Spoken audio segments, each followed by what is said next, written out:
The Muslims, traditionally, the sunnah was to read, the sunnah of the Muslims was to read the Mus'haf at least once a month.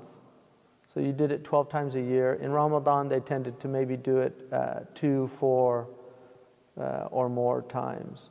And in fact, when the Prophet ﷺ complained, اتخذوا, هذا القرآن مهجورا اتخذوا قومي هذا القرآن مهجورا.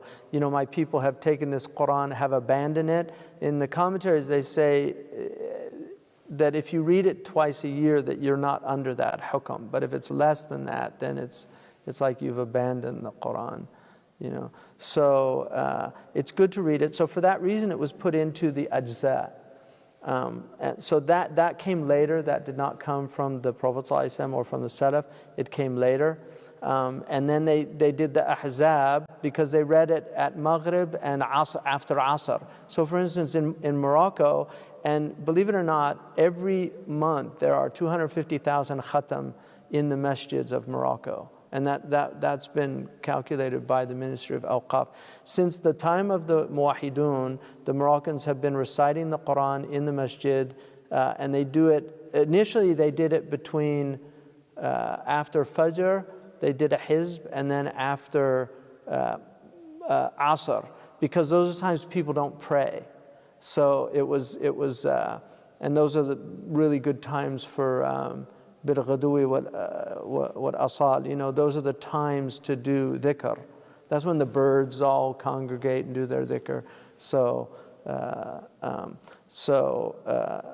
that's why they did that. And then they put the thuman was for memorization, because you would do like the thuman, the ruba'. So beginning students would write the 1/8 of a hizb, and then then they would move to a thuman, and then they would move like to nusf al-hizb, and then some could learn even faster than that. So those are all to help us recite the Quran.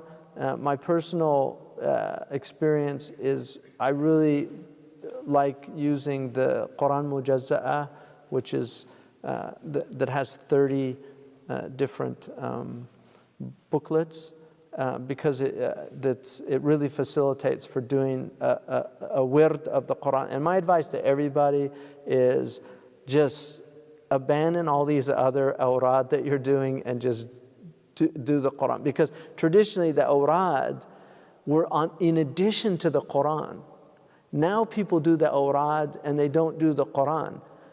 Those awrad were done in addition to the Quran. So it's very important, if you're not doing a wird of Quran every day, you should not be doing these other awrad. If you're reciting the Quran once a month and you want to do more, you can either do more of the Quran or you can do the awrad.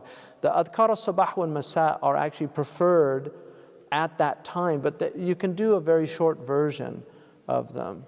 You don't have to do these extensive. I'll tell you a secret that I've realized. There's 2 reasons. It used to bother me that there were so many books on tajweed. Like, it really bothered me. Like, why do the ulama write books? There's like 1 million books on tajweed. And they all say exactly the same thing. There's no difference to any of them. They all say the exact same. Some of them are a little better produced than others, or they might have a little, but they all say. Then I realize I want to write a book on tajweed because it's brilliant. Everybody that learns from your book, you get the reward of all their recitations. So it just makes perfect sense why there's millions of books on tajweed. It's actually a really smart thing to do. And this is the same with the awrad. The shuyukh are really smart.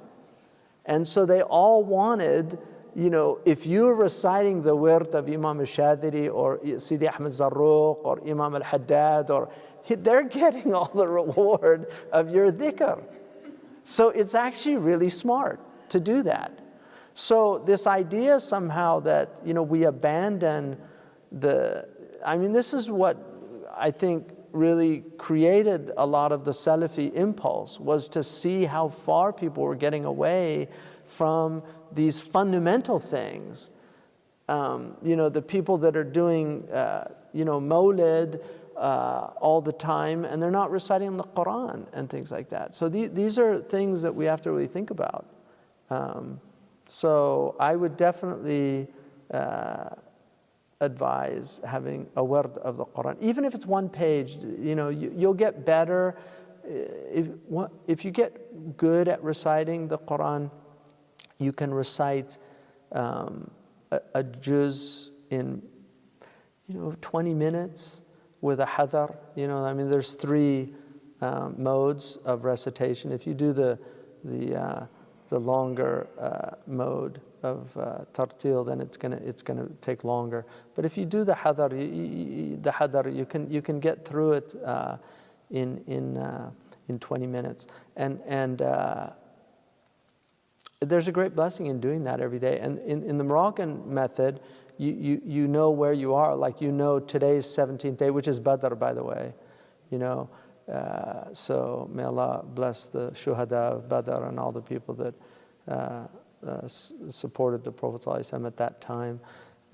So that's a great blessing to do it. You begin with the lunar month, and then you'll always know where you are in the lunar month. So you'll know, like, is this the 16th or 17th night, that we're coming into, based on the moon sighting. So that's how they do it in Morocco.